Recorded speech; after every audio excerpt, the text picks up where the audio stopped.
1500 से लेकर 1000 ईसा पूर्व। कहने का मतलब यह 500 वर्ष तक जो है यह काल चला था। इसमें पहला पॉइंट आता है राजनीतिक जीवन। कहने का मतलब है आर्य लोग का राजनीतिक जीवन कैसा था। सबसे पहली बात तो यह जान लीजिए कि राजनीतिक जीवन जो है आर्य लोग का, जो वहाँ का प्रशासन था वो कबीलाई जीवन थे। वो लोग कबीला में रहते थे, जिसे हम लोग जन कहते हैं। और इन लोग का जो देख रेख करते थे वो राजन, जिसको हम लोग राजा के भी नाम से जानते हैं। अब देखिए, राजा का ही एक समिति का अधिकार था, जिसे सभी लोग मिलकर जो है इस पर शासन करते थे। लेकिन क्या था, राजा को एक सीमित अधिकार था। जैसे राजा को लोग बोलते थे उस तरीके से अधिकार करते थे। फिर इसी जो है एक सीमित अधिकार के रूप में 4 समितियों का मतलब 4 लोग के द्वारा जो है इस पर शासन करता था। पहला है समिति, दूसरा है सभा, तीसरा है विदत, चौथा है गण। अब देखिए, जो समिति होते थे, यह इस समिति में जो है आम आदमियों का समूह होता था। कहने का मतलब है कि आर्य लोग का जो राजनीतिक जीवन में समिति जो होता था वो आम आदमी का क्या था, एक समिति होता था, एक आम आदमी का समूह होता था। दूसरा है सभा। सभा में कुलीन वर्ग के लोग, जो उच्च पढ़े लिखे लोग होते थे, वो व्यक्ति आते थे। तीसरा है विदत, जो उपज किए जाते थे, जो सामान लूट जो लाए जाते थे, उनका बंटवारा किया जाता था। फिर चौथा है गण, जो कुलीनों के संख्या के समान थे। तो कुलीन और कहने का मतलब गण और सभा एक ही थे, लेकिन समिति और विदत वो क्या थे, अलग अलग थे। अब देखिए, सबसे पहली बात तो यह जान लीजिए कि वैदिक सभ्यता में जो आर्य लोग के जो अधिकारी होते थे उसको रथिन भी नाम से जाना जाता था। तो ये था राजनीतिक जीवन। अब दूसरा हम लोग चर्चा करते हैं पूर्व वैदिक काल के धार्मिक जीवन के बारे में।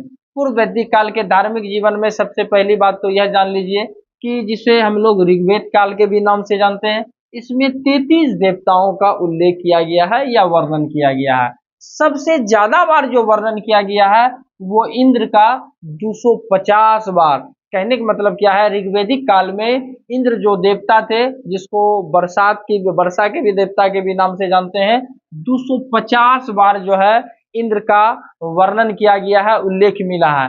इस बात से प्रमाण यह साबित होता है कि पूर्व वैदिक काल में इंद्र का स्थान जो था वो प्रमुख था, श्रेष्ठ था, सबसे पहला था। वही चर्चा करते हैं दूसरा अग्नि। अग्नि का भी जो चर्चा है ऋग्वेद में जो है 200 बार आया है। इससे इस बात का पता चलता है कि दूसरा जो स्थान था वहां के भगवान का वो था अग्नि। तीसरा है वरुण। ऋग्वेद में जो है वरुण के बारे में 176 बार चर्चा किया गया है, जिसे जल या समुद्र का भी देवता के भी नाम से जानते हैं। अब तीसरा टॉपिक है सामाजिक जीवन। कहने का मतलब है कि वैदिक सभ्यता के जो है सामाजिक जीवन कैसे थे, आर्य लोग के सामाजिक जीवन कैसे थे पूर्व वैदिक काल में। सबसे पहली बात तो यह लोग ग्रामीण गांव में निवास करते थे, एक गांव में रहते थे। लेकिन गांव के लोग अभी भी वर्तमान में अगर देखते हैं तो वहाँ के लोग में काफी मिल्लत होते हैं, काफी मिलनसार होते हैं, काफी एकजुट होते हैं। तो उसी तरीके से जो है पूर्व वैदिक काल के समाज के लोग रहते थे। यहाँ का समाज जो था प्रतिष्ठात्मक था। कहने का मतलब है प्रतिष्ठात्मक था। कहने का मतलब है कि वहाँ जो है पिता को प्रधान दिया जाता था, पिता को जो है मुख्य स्थान था। लेकिन महिलाओं को भी था, ऐसा नहीं कि नहीं था। महिलाओं जो है समाज में सभा में भाग ले सकती थी, शिक्षा का अधिकार भी था जिस तरीके से। लेकिन प्रधान जो था वो पिता के पास था, लेकिन महिलाएं भी समाज में सभा कर सकती थी, भाग ले सकती थी, शिक्षा का भी अधिकार था। अब देखिए, वहाँ जो महिलाओं में जो थे नियोग प्रथा थे।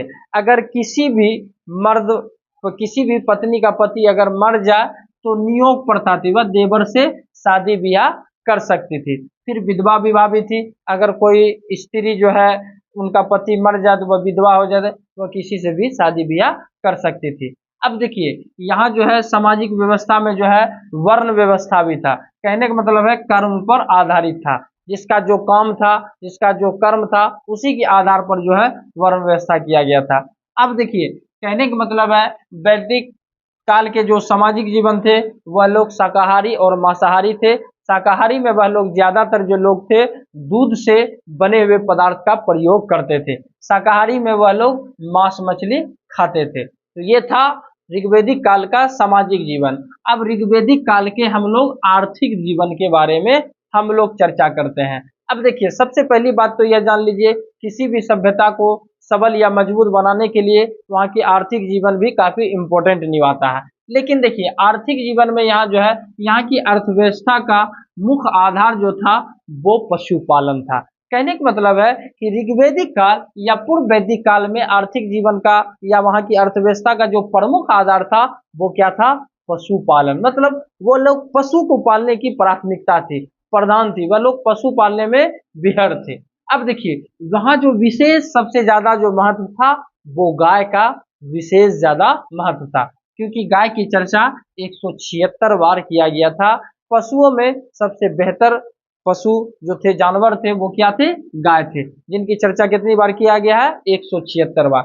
उसके बाद कृषि का भी चर्चा किया गया है, लेकिन पशुपालन की तुलना से कृषि का चर्चा किया गया है, कम किया गया है। दूसरी बात क्या है कि यह लोग तांबा और कांसा के भी ज्ञान से प्रचलित थे, तो वहां का जो प्रमुख धातु था वो क्या था? तांबा और कांसा। एक बात, इंपॉर्टेंट बात आप लोग को बता देते हैं कि यहाँ पर जो है गाय को जो है अधन्या भी कहा गया है। सबसे पहला जो है, ये जो बात का प्रमाण मिला गया है अधन्या, अधन्या का मतलब होता है ना मारे जाने वाला योग्य पशु। कहने का मतलब है कि यह जो जानवर थे, गाय को सबसे पहला जो प्रमाण मिला गया है कि गाय की हत्या ना किया जाए, गाय को ना मारा जाए, ये जो हमारा प्रमाण मिला है वो ऋग्वेद काल से ही मिला है, ऋग्वेद से ही मिला है। तो ये था दोस्तों आज का पूर्व वैदिक काल, जिसे हम लोग ऋग्वैदिक काल के नाम से जानते हैं। इसमें हम लोग कवर किए राजनीतिक जीवन के बारे में, वहाँ का राजनीतिक जीवन का किबलई था, तो मतलब जो है वहाँ का प्रशासन जो था इस तरीके से। वहाँ के धार्मिक जीवन के बारे में जाने, वहाँ के सामाजिक जीवन के बारे में जाने।